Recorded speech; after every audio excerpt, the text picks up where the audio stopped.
Ang rookie na nakipagsabayan sa 3-point shootout kay Damian Lillard at Devin Booker ay si Kon Kinupol ng Hornets. So hindi ko alam kung tama yung bigkas dun. Ilang beses na ako nag-ulit. So mas okay na yung Kanupel para bagay silang dalawa ni Cooper Plug.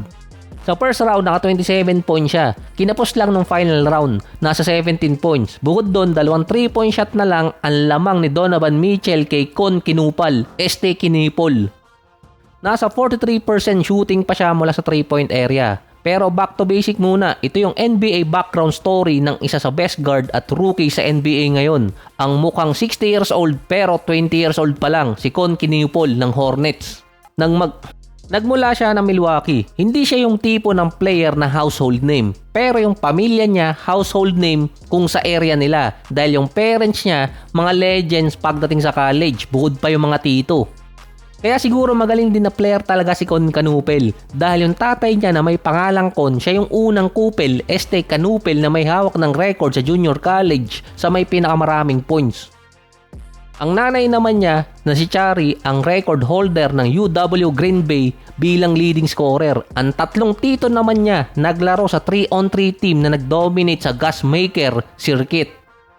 May tito rin siyang NBA player sa mother side, si Jeff Norgard. Siya yung kamukha ni Mike Miller dati. Naglaro din siya sa Milwaukee Bucks bilang second rounder at siya yung player na nakapagtala ng quadruple-double sa isang college game. Hindi rin siya yung tipo ng player na basketball agad ang gustong laruin or sports kahit pa yung pamilya niya nasa basketball. Sinabi din niya sa parents niyang hindi siya ganun kagaling. Pero dahil sa basketball, ang sports ng pamilya nila, mahirap sa parents ni Kon Kanupel na makita na hindi maglaro ng basketball. Or hindi basketball ang sports nitong si Kon. Nung 5 or 6 years old pa lang siya, para magka-interest siya sa basketball, ang ginawa ng parents niya kasama yung kanyang titong NBA player, binilhan siya ng Nintendo Wii. Na ang game na nandun ay NBA Jam at nagkaroon pa siya ng NBA 2K. Doon lang talaga nagkahilig sa basketball si Kon Kanupol. Yun lang ang pinaka-primary reason kung bakit siya nasa NBA ngayon, dahil binilhan siya ng parents niya ng game console na merong basketball kahit pa ang rule nila doon walang game console sa kanilang household. Nagsimula na rin siya magbasa ng mga article at libro about basketball. Dinadala na rin siya sa mga college game para lalong tumaas ang interest niya. Doon din tumaas ang basketball IQ ni Kon Kanupel. Hindi dahil sa paglalaro ng actual basketball kundi kakalaro ng basketball video games. Dahil yung mga magulang dati sinasabi nakakasira daw masyado yung video games. Kaso ngayon milyon na ang kapalit or kinikita eh. Kaya siya tinawag na 60 years old na nasa 19-year-old body dati dahil mas mature siya mag-isip kumpara sa edad niya. Kahit nung bata pa naman siya na magsimula siya magkaroon ng interest. Si Kon Nupel ang panganay sa 5 magkakapatid na lalaki. Ganong katindi ang parents niya dahil sa basketball sila nagsimula at doon din sila nakabuo ng first 5.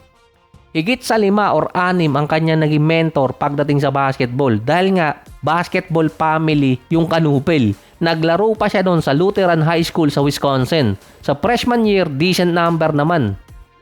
Nag-a-average siya noon ng 10 points, 4 rebounds, 2 assists per game. Malaking bata rin si Kanupel noon. Dahil freshman year niya, nasa 6'2 ang height niya pero naglalaro siya bilang point guard at minsan bilang forward. Common story din sa mga NBA player na nagkaroon ng growth spurt ay dual sport. Ang ikalawang sports kasi ni Kon Kanupel ay American football. Number 33 ang ginagamit niyang jersey sa basketball at number 7 naman sa American football bilang quarterback. Kaya di umano siya naglaro ng football para ma-enhance ang kanyang passing mentality or passing skills.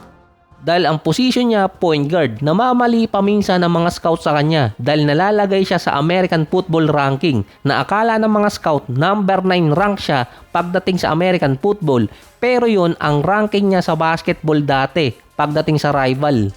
Kahit naglalaro siya ng football noon hanggang senior year, wala siya sa ranking. Ang isang karibal pa noon ni Kon Kanupol sa high school ay si Milan Mamsilovic. Siya yung top player dati sa area nila na naglalaro pa rin naman ngayon sa college para sa Iowa State. Siya yung isa sa best college big man ngayon pagdating sa 3-point area. Nasa junior year pa si Kanupol at senior year naman si Milan, dun sila nagtapat. Si Milan ang nanalo ng Mr. Basketball at State Championship.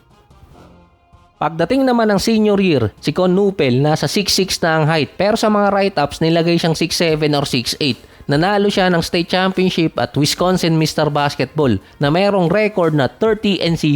Undefeated siya sa kanyang senior year. Kasabay din noon naglalaro pa siya ng football. At majority ng position niya hindi na point guard kundi small forward or kaya power forward. Nag-average pa siya noon ng 26 points, 8 rebounds, 5 assists per game. Siya yung number 19 recruit sa 2024 class papasok ng college pagdating sa ESPN ranking. Siya lang din yung player atang nanalo ng Gatorade Player of the Year na hindi naman bangko. Sa college naman, ang unang team na nag-offer talaga sa kanya ng scholarship, Marquette at Wisconsin. Sila yung pinakamatagal na nagre-recruit sa kanya, sumunod ang Virginia at Alabama.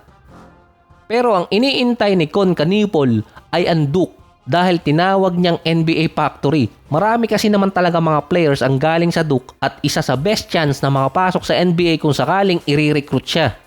Isa pa, dinadala din siya ng parents niya sa mga game ng Duke nung nandun pa si Coach K. Sila din yung huling nag-alok sa kanya ng scholarship at hindi na siya nagdalawang isip. Tinanggap niya agad. Sa Duke, bukod kay Cooper Flagg na number 1 player, kasama pa doon si Kaman Maluwak. Ang kasabay kasi ni Con Nupel na kapareho niya ng position, isang top recruit din, si Isaiah Evans, 2-time Mr. Basketball at kasama sa McDonald All-American. Na si Con Canupel ang isa sa mga player na nasnab sa All-American selection. Pero siya yung nakuha bilang starting unit na nag-average ng 14 points, 4 rebounds, 2 assists, 1 steal, 48 and 40%. Siya pa ang nanalo ng ACC Tournament MVP. Kaso nalaglag sila sa March Madness.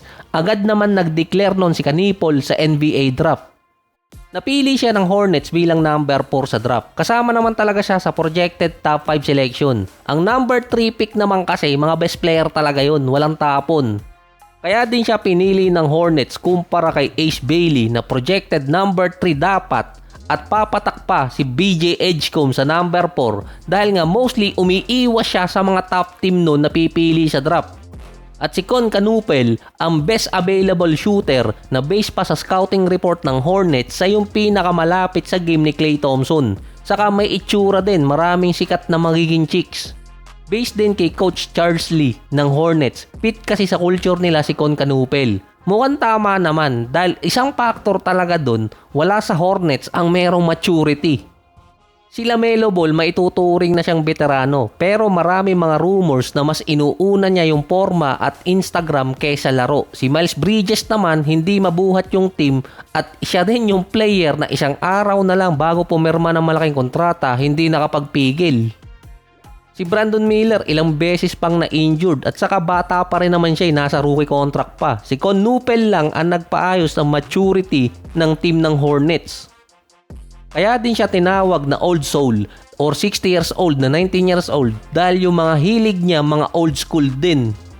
At ang pinaka-importante doon at kaya din naging successful yung Golden State under kay Steph dahil walang ego si Con Canupel. Hindi siya katulad ng iba mga player na pumapasok ngayon. Dahil based din sa mga scouting report, willing kasi siyang maging secondary player or alongside sa mga high profile player katulad din sa Hornets na meron silang LaMelo Ball.